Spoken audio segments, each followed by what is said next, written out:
আমি যখনই গোসল করতে বাথরুমে যেতাম মনে হতো যেন কেউ আমাকে দেখছে। যেখানে বাড়িতে আমার 17 বছরের ছেলে ছাড়া আর কেউ থাকতো না।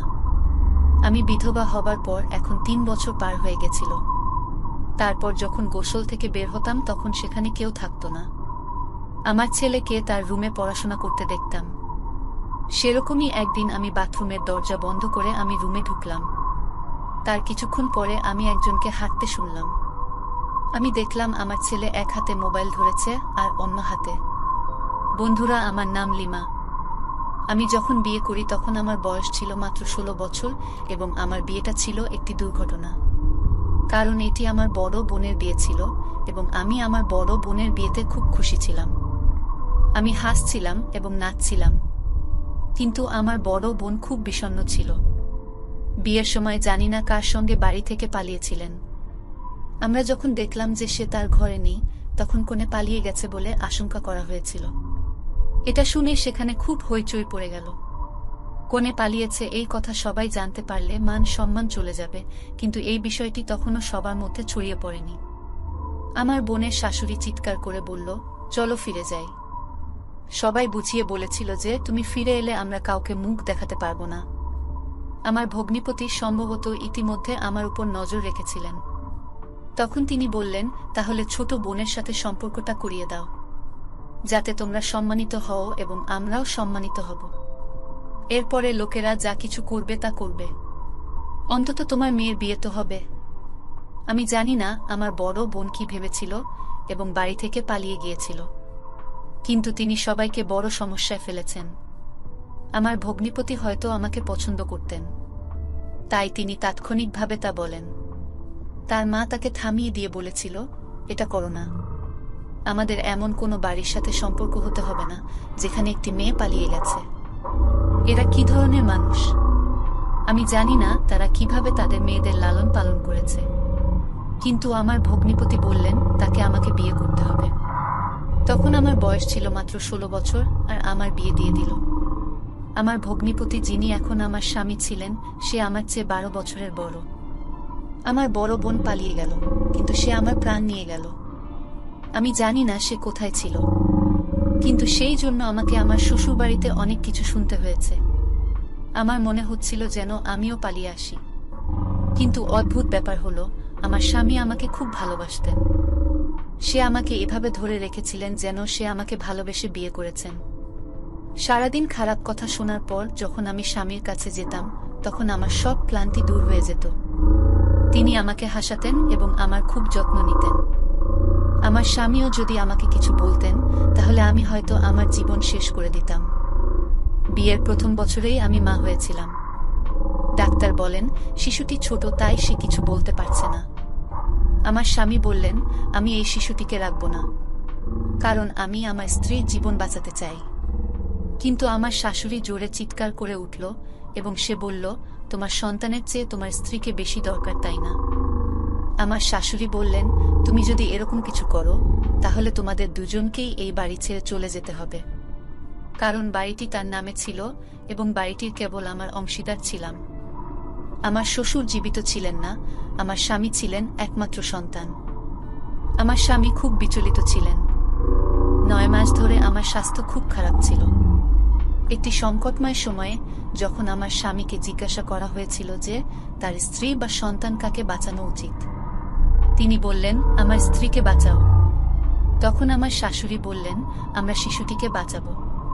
কিন্তু ডাক্তার বললেন, মেয়েটির স্বামী যা বলবে তাই হবে এবং তার স্বাক্ষরও থাকবে। আমার স্বামী বললেন, আমার স্ত্রীকে বাঁচাও। কিন্তু ভাগ্য আমাদের সাথে ছিল। আমার জীবন ও রক্ষা পেয়েছে এবং আমার ছেলেও নিরাপদে বেঁচে আছে। আমি বাড়ি ফিরে এলাম। এরপর আমার স্বামী আমার খুব যত্ন নেন। 2 বছর পর আমার শাশুড়ি মারা যান আর বাড়িটি আমার স্বামীর নামে হয়ে যায়। তখন আমার ছেলের বয়স ছিল 3 বছর। আমি আমার ছেলের নাম রাখলাম লিমন। আমার শাশুড়ি চলে যাওয়ার পরে আমার স্বামী এবং আমি বাড়িতে খুব সুন্দর জীবন যাপন করছিলাম, কিন্তু আমি জানি না আমাদের সুখী জীবনে কার কুঞ্জর পড়েছিল। মাত্র 8 বছর সংসার করার পরে আমার স্বামী একটি দুর্ঘটনায় মারা গেলেন। এটা ছিল আমার জীবনের সবচেয়ে বড় দুঃখ। তখন আমার ছেলের বয়স ছিল 7 বছর। আমি বলতে পারবো না কিভাবে আমি এই বেদনা নিয়ে জীবন যাপন করেছি। সিদ্ধান্ত নিলাম আর কখনো বিয়ে করব না। আমি খুব অল্প বয়সে বিধবা হয়েছিলাম।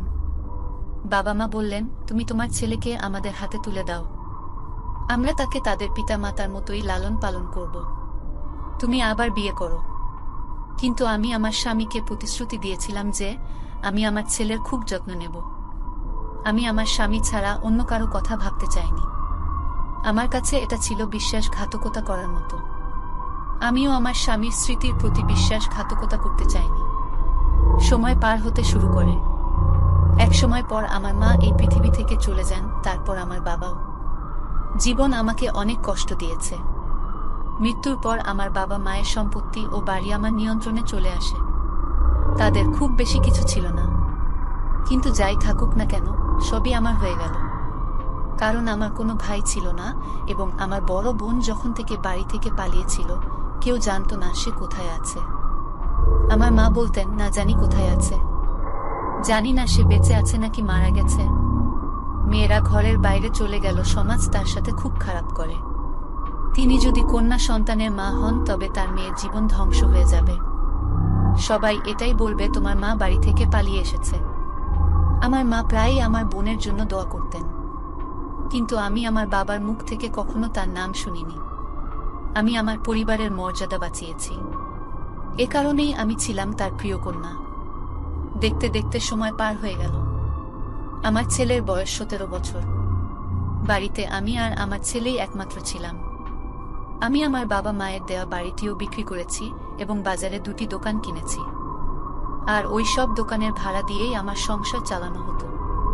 প্রথম দিকে ভাড়া খুব কম ছিল এবং সংসার চালানো কঠিন ছিল, কিন্তু সময়ের সাথে সাথে তা ঠিক হয়ে যায়। আমরা দুজন মানুষ ছিলাম, তাই খুব বেশি খরচ হয়নি। শিশুটিকে স্কুলে পাঠানো হয়েছিল এবং তারপরে কলেজে পাঠানো হয়েছিল, যাতে সে পড়াশোনা করতে পারে। সে যদি ভালো চাকরি পায় তাহলে আমি একটি সুন্দর দেখে পুত্রবধূকে নিয়ে আসব, যাতে এই খেলার অবসান হয়। একা থাকায় হৃদয় হঠাৎ আতঙ্কিত হতে শুরু করল।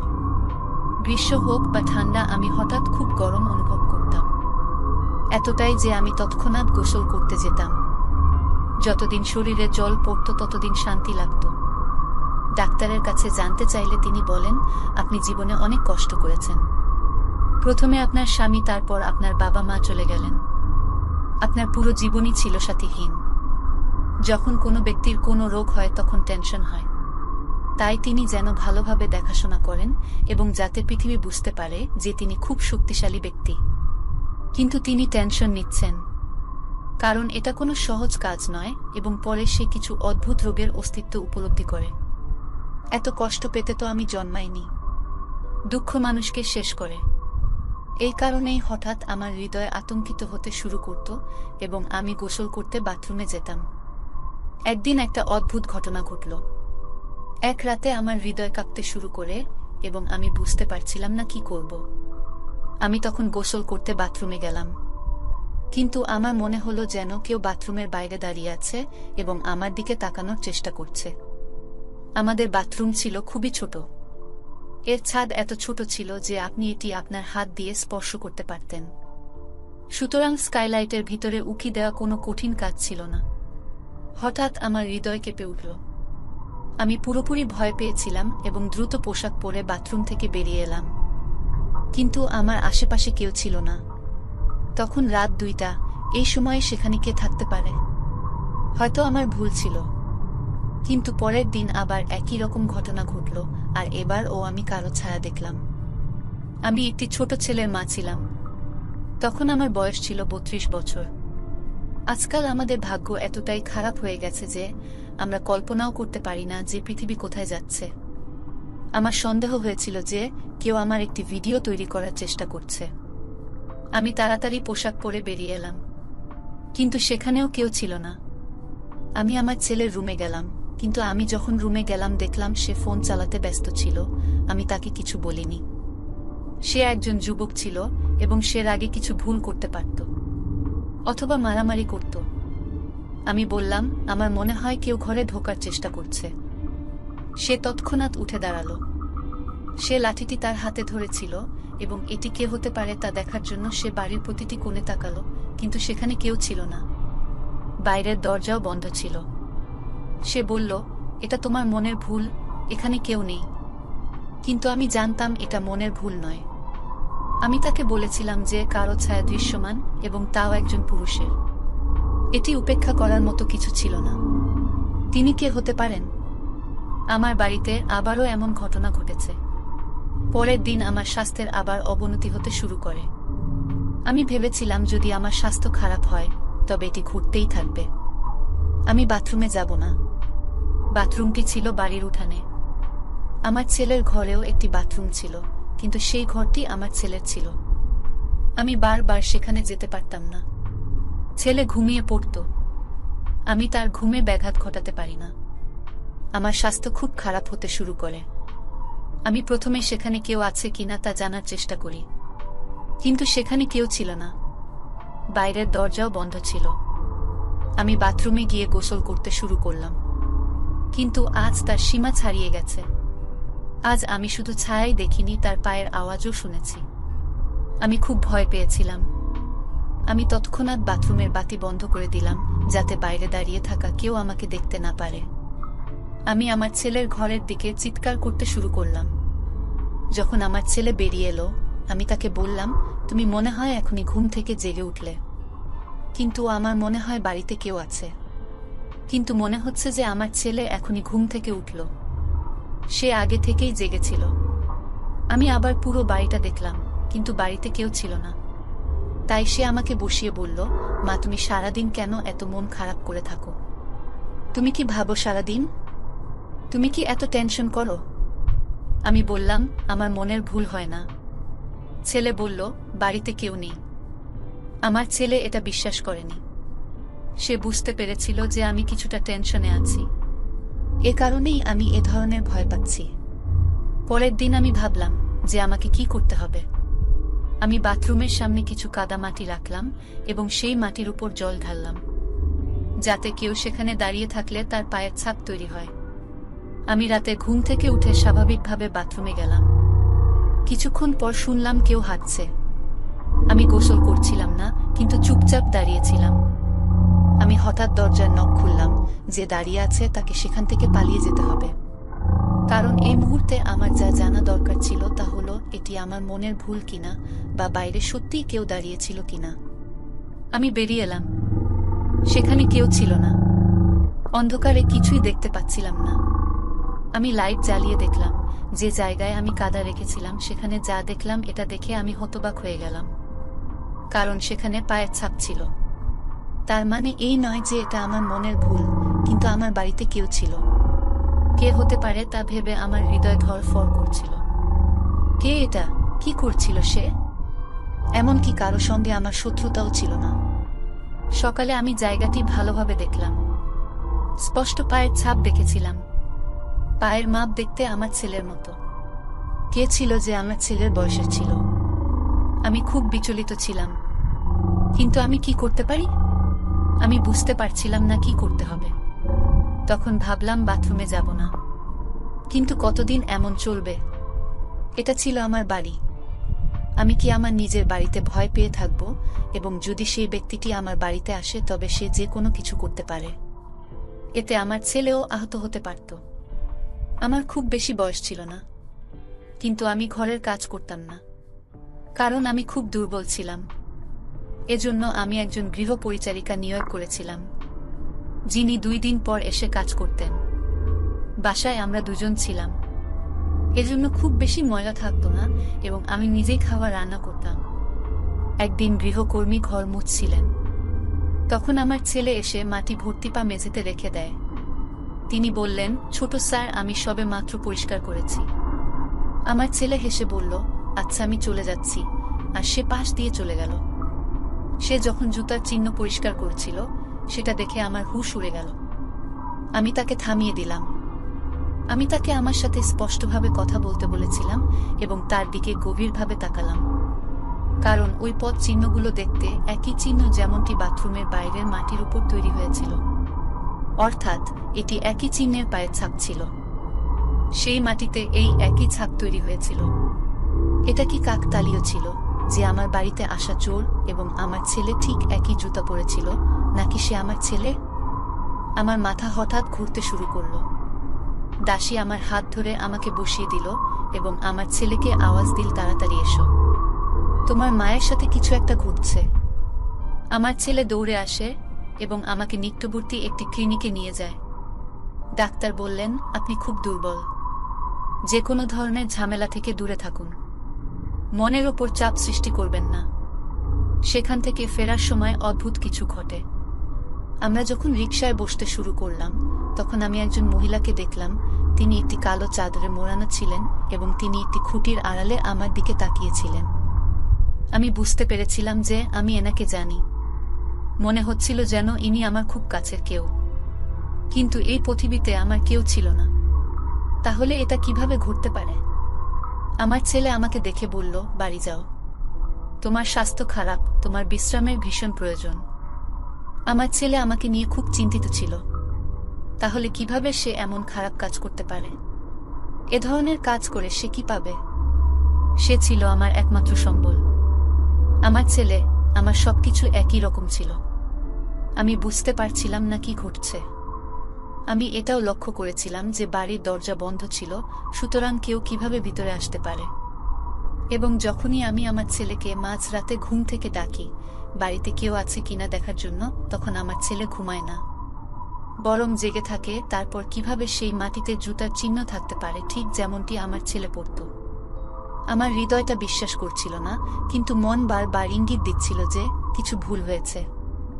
এখন আমাকে এই লোকটিকে হাতে নাতে ধরার জন্য যে কোনো কিছু করতে প্রয়োজন আমি করব। এজন্য সে আসলে কে ছিল? এখন আমার একটি পরিকল্পনা দরকার ছিল, যে পরিকল্পনা অনুযায়ী আমাকে চলতে হবে। আমি মনে মনে একটা পরিকল্পনা করেছিলাম। আমি আমার ছেলেকে জিজ্ঞেস করলাম, কেন সে সারা রাত জেগে থাকে? সে বলল, আমি পড়াশোনা করি। আমি বললাম, আজ তোমার কোনো কাজ নেই?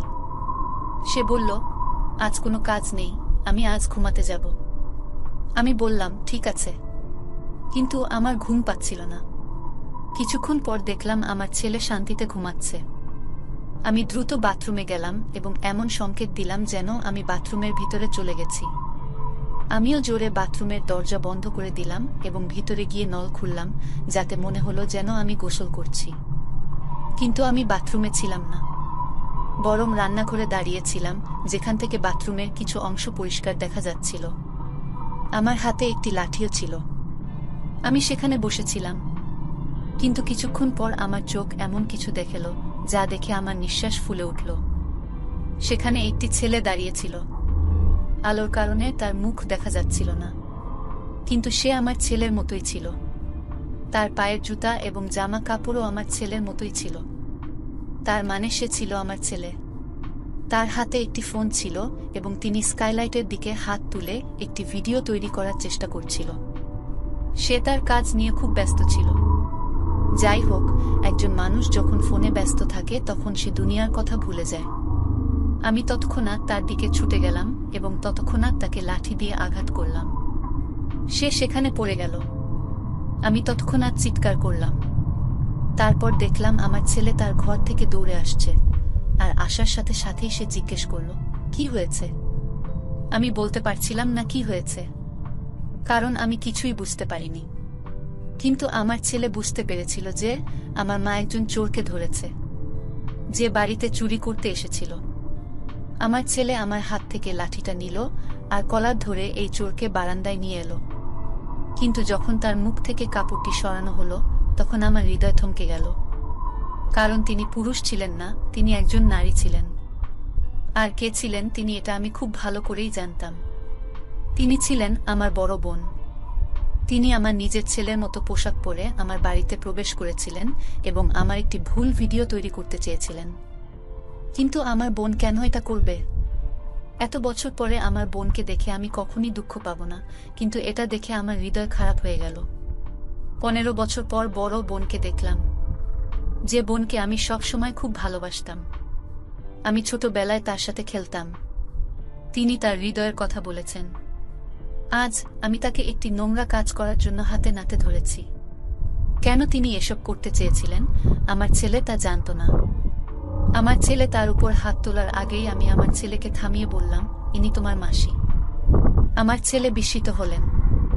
সেদিন আমি যে মহিলাকে কালো চাদরে দেখেছিলাম সে সম্ভবত আমার বোন, যে সেদিনও আমার দিকে নজর রেখেছিল।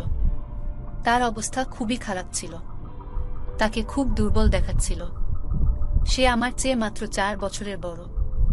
আমি তাকে জিজ্ঞেস করলাম সে এখানে কি করছে এবং সে নিজের সাথে কি করেছেন। আমি বললাম সে যা করেছে তার জন্য আমি তাকে ক্ষমা করে দিয়েছি। কিন্তু সে এমনভাবে বলল যেন সে আমাকে খেয়ে ফেলবে। তিনি বলেন, আমার অবস্থা নিয়ে উদ্বিগ্ন হওয়ার মতো কিছু হয়নি, মায়ের চেয়ে যেন মাসির দর বেশি। মা বাবার চোখে ভালো সাজার জন্য তুই আমার জায়গা দখল করে নিলি, আমার হবু বরকে বিয়ে করে নিলি, তার বাড়িও দখল করে নিলি এবং বাবা মায়ের সমস্ত সম্পত্তি ও তুই নিজের নামে করে নিলি। আমার হবু বর আগে থেকেই তোকে ভালোবাসত, পছন্দ করত। আমি এটা আগে থেকেই জানতাম সে তোর জন্য পাগল হয়েছিল। আমি সবকিছু জানি। তুই সবকিছু একা খেতে চাস। তুই আমাকে মাছির মতো দূর থেকে বের করে দিয়েছিলি। এখন আমি যদি তোর কাছে এই সব চাই তবে তুই কখনই আমাকে এই সব দিবি না। তাই ভেবেছিলাম তোকে ব্ল্যাকমেইল করব, তোকে আমার অসম্মানিত করতে হতো। যাই হোক, তোর কাছে কিছুই ছিল না, কিন্তু সম্মান ছিল। 17 বছরের ছেলের মা হলে কি হবে? তুই এখনো একজন তরুণী। তোর একটি ভিডিও বানিয়ে এবং তারপর তোকে ব্ল্যাকমেইল করে আমি তোকে ঈর্ষান্বিত করতে চেয়েছিলাম। আমি আরামে বসে থাকবো না, আমার ভাগ আমার চাই। আমার বোন পাগলের মতো কথা বলছিল। তাকে মোটেও ভালো দেখাচ্ছিল না। কখনো সে কথা বলে, কখনো হাসে, কখনো কাঁদতে শুরু করে। আমি তাকে বোঝানোর চেষ্টা করেছি, তুমি কি ধরনের কথা বলছো, তোমার কি হয়েছে? কিন্তু তিনি বুঝতে পারছিলেন না আমি কি বলছি। সে চিৎকার করতে শুরু করে। তিনি নিজেকে আঘাত করার চেষ্টা করেছিলেন। তিনি স্বাভাবিক ছিলেন না, তিনি অজ্ঞান হয়ে পড়েন। আমরা তাকে রুমে রাখলাম। তার অবস্থা খুবই খারাপ ছিল।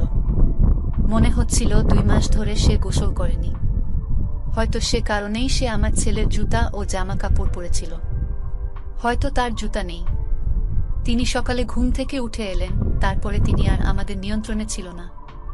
না খাবার খাচ্ছিল আর না অন্য কিছু। এমনকি সে আমার দিকে হাত তুলল। আমরা তাকে ডাক্তারের কাছে নিয়ে গেলাম। সেখানে আমি অনেক কিছু জানতে পেরেছি। তার কাছে থাকা ফোনটিও চুরি হয়ে গেছে। আমার বোনও মস্তিষ্কের রোগী হয়ে গিয়েছিল। তিনি নিজের সম্পর্কে কিছু অদ্ভুত কথা বলছিলেন। আমরা কিছুই বুঝতে পারিনি। তার ফোনে একজন মহিলার নম্বর ছিল যাকে আমরা কল করেছিলাম। আমরা তাকে ডেকেছি, সে দেখতে আসছে। কারণ সে আমার বোনকেও খুঁজছিল। তিনি আমার বোনের স্বামীর বোন ছিলেন। মেয়েটি আমাদের সাথে দেখা করতে আমাদের বাড়িতে এসেছিল এবং আমরা বোনকেও বাড়িতে নিয়ে এসেছি। মেয়েটি আমাদের পরিবারে পালিয়ে এসেছে। এজন্য সবাই তাকে অনেক কিছু বলেছে এবং শাশুড়ি খুব বিচলিত ছিলেন। স্রষ্টা তাকে একটি কন্যা সন্তান দিয়েছেন। কিন্তু 2 সপ্তাহ পর তার মেয়ে এই পৃথিবী ছেড়ে চলে যায়। এরপর তার অবস্থা এমনই হয়ে যায়। তার স্বামী আবার বিয়ে করেন। তিনি বাড়িতে শুয়ে থাকতেন। কেউ তাকে ডাকতেন না। আমি কেবল ওনার যত্ন নিই, কারণ তিনি খুব রেগে থাকতেন। এভাবেই কেটে গেল বছরগুলো। এভাবেই তিনি তার জীবন যাপন করেছেন। সে পাগল হয়ে গেছে। সে আমাদের বাড়ি থেকে পালিয়ে যায়। মাঝে মধ্যে সে আমার বাড়িতে আসতো এবং কখনো কখনো এমনভাবে অদৃশ্য হয়ে যেত যে কেউ জানত না যে সে কোথায় গেছে। তার অবস্থা খুবই খারাপ। তিনি আমাকে আপনার সম্পর্কে বলেছিলেন। এটা খুবই বিব্রত করছিল। তিনি জানেন না তার বাবা মা এই পৃথিবী ছেড়ে চলে গেছেন। আমি আমার বোনের জন্য খুব দুঃখ পেয়েছিলাম। সে যাই করুক না কেন, তার জন্য সে অনেক বেশি শাস্তি পাচ্ছে। আমি আমার বোনের চিকিৎসা শুরু করলাম। তার একটি রোগ ছিল যেখানে তিনি অনুভব করেছিলেন যে সবাই তার শত্রু, এবং তিনি আমাকে তার সবচেয়ে বড় শত্রু হিসেবে বিবেচনা করেছিলেন। তবে ডাক্তার বলেছেন তিনি ভালো হয়ে যেতে পারেন যদি এর চিকিৎসা করানো হয়। আমি তার চিকিৎসার কাজ করাচ্ছি। আমি তাকে ভালোবাসি এবং প্রার্থনা করি যেন ধীরে ধীরে সে একজন স্বাভাবিক মানুষ হয়ে ওঠে। ধীরে ধীরে সে সুস্থ হয়ে ওঠে। তিনি আমার কাছে ক্ষমা চেয়েছেন। এখন আমি আর আমার বোন একসাথে থাকি। আমি আমার বোনকে ফিরে পেয়েছি, তাই আমি এতে খুশি, কারণ সে আমার পরিবারের অংশ। বাড়ি থেকে পালিয়ে গিয়ে তিনি বড় ভুল করেছেন, তাই তিনি এত শাস্তি পেয়েছেন। প্রিয় বন্ধুরা, গল্পটি কেমন লেগেছে তা অবশ্যই কমেন্ট করে জানাবেন। আর নিয়মিত এমন গল্প শুনতে ভিডিওটিতে লাইক এবং চ্যানেলটিকে সাবস্ক্রাইব করে সাথেই থাকুন। ধন্যবাদ বন্ধুরা, ধন্যবাদ।